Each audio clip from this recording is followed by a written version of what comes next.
tinggal satu. Nah biar urung. Lalu satu Mekah, satu ke Paris. Mangkel yang satu ini. Enak di Mekah, enak di Paris. Kamu minta apa? Kata si Jin. Saya ingin kembalikan 2 orang di sini.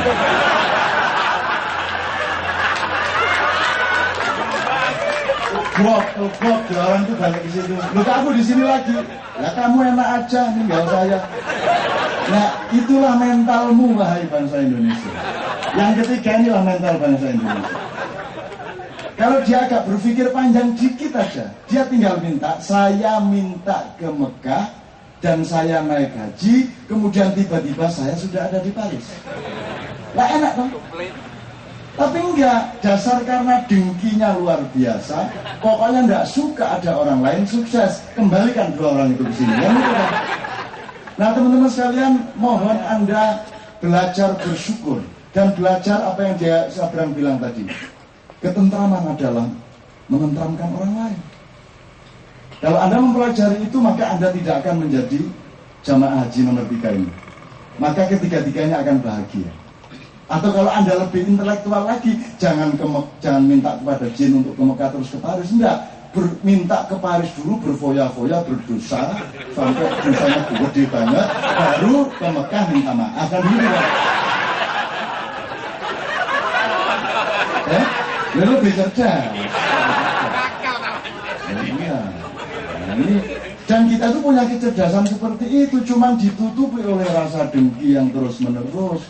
Dan pers kita sangat mengakomodasi kedengkian-kedengkian semacam itu dan tidak punya daya sensorik, kalau istilahnya Noe, tidak ada daya serap, daya analisis terhadap fakta-fakta secara lengkap. Itu teman sekalian. Oke. Sampai di situ mudah-mudahan clear ya. Saya akan urut. Mudah-mudahan tidak berkepanjangan saya menguraikannya. Apa sudah habis waktunya? Belum subuh. 1 jam sudah. Tadi Pak Cito kan mengeluh, yang bertengkar pelajar lagi, yang tawur mahasiswa lagi. Mestinya kan mereka menjadi generasi muda yang memang kita didik untuk menjadi dan seterusnya gitu Pak ya. Saya ingin bikin satu asumsi yang secara sosial harus saya sebut asumsi, tapi secara pribadi itu statement. Artinya kalau saya sangat percaya kepada itu, tapi saya tidak boleh memaksa Anda untuk percaya itu.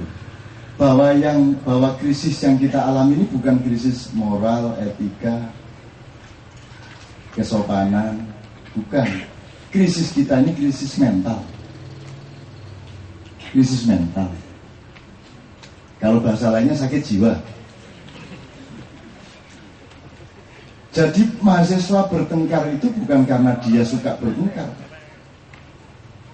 tapi mentalnya tidak pernah bisa terbangun secara baik, sehingga dia tidak pernah mampu menanggapi, merespon, mengantisipasi apa yang menimpa mereka secara dewasa.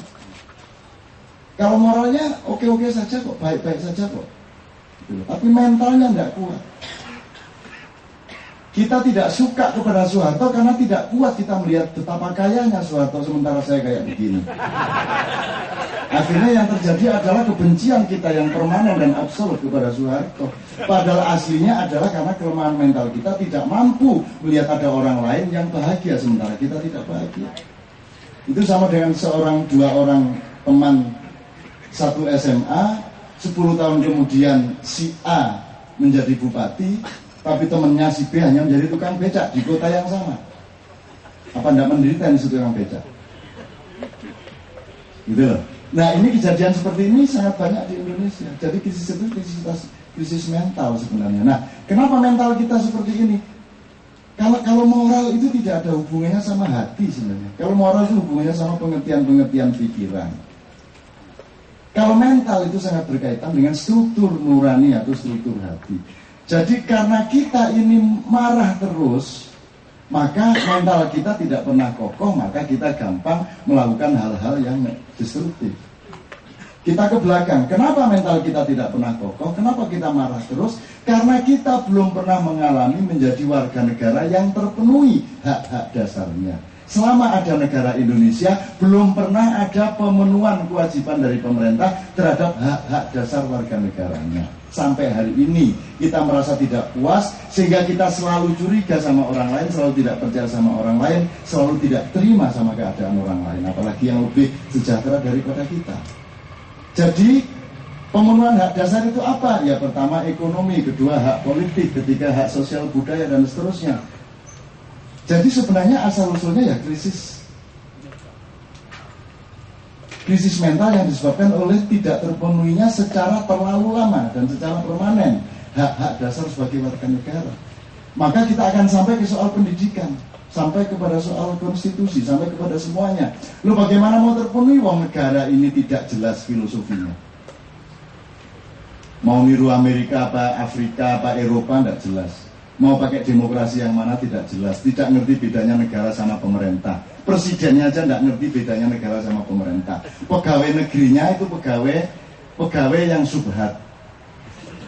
Subhat itu tidak A tidak B.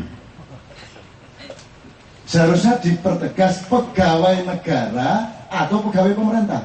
Itu baru bahasa konstitusi. Yang ada sekarang pegawai negeri. Nah, negeri itu kata budaya, kata estetika.